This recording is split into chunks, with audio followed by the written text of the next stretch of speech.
Hey guys, guessing you clicked on this video because you want to create some healthy habits. Not only improve yourself mentally, but physically as well. So, And I'm in this video too. dude, what are you doing? This is my video. Oh, okay. I'm sorry. Bro. My fault. Okay.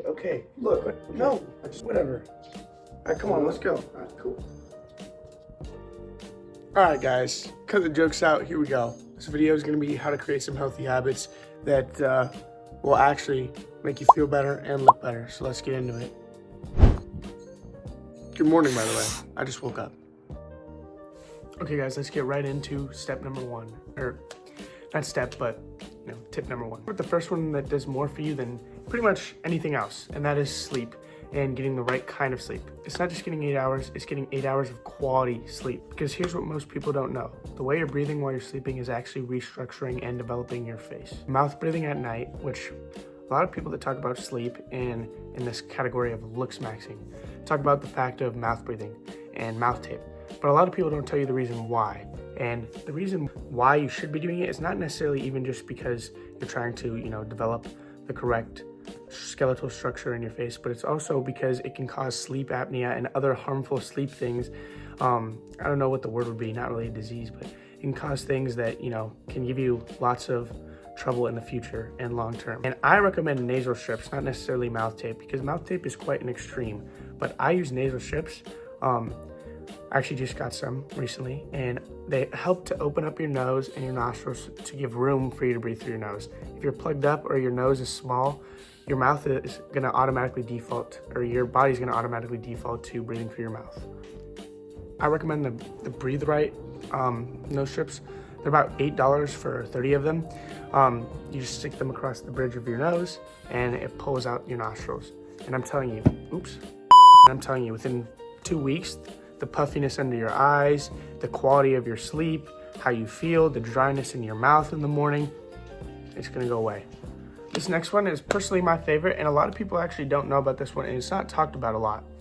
So this one is getting morning sunlight, especially before 10 a.m., and being one of the first things you do when you wake up. And this is so crucial and important to balancing your circadian rhythm and your hormones.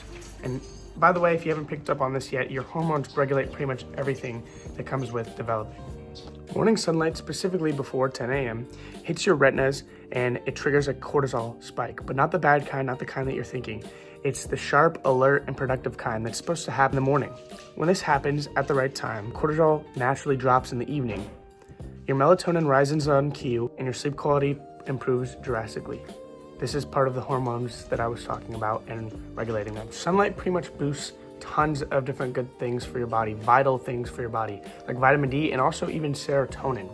And serotonin helps, bring that confidence for you in the day, that happy feeling. It can even brighten your eyes, just make you feel and look a lot better. And that all comes from just getting outside and what's called grounding yourself.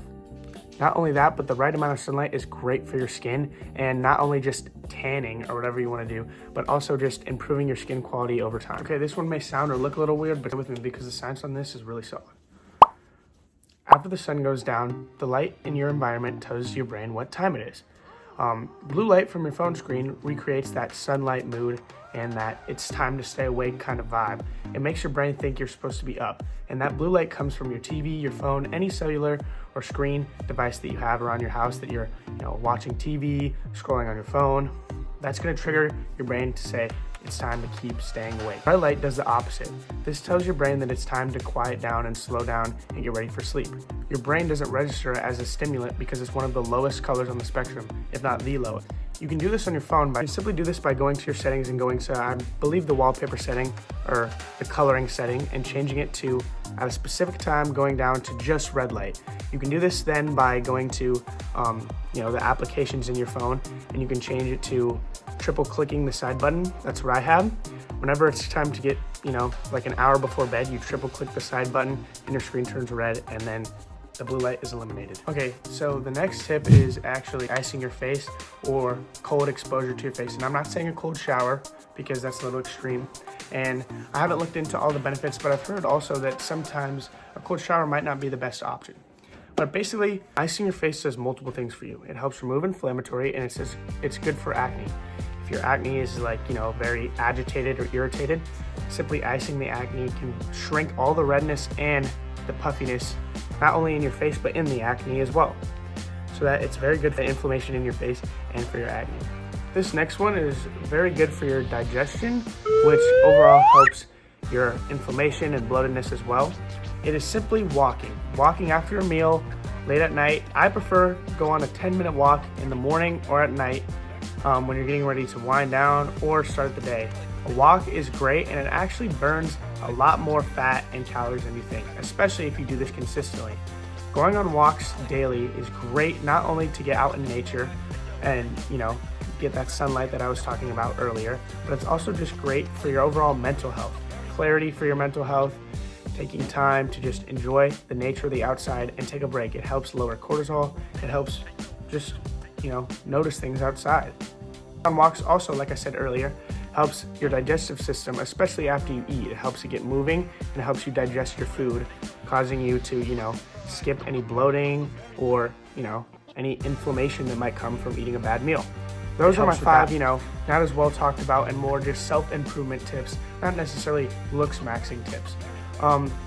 They're obviously going to help with your face over time, and I'm telling you, if you stick to these within 2 weeks, you will notice a difference, not only in your mood, but in how you look and feel. All these things could be considered looks maxing, but they're not like the things that you hear with thumb pulling and, doing these exercises for your eyes. It's simply just science-backed things that will help you feel better and be a better human.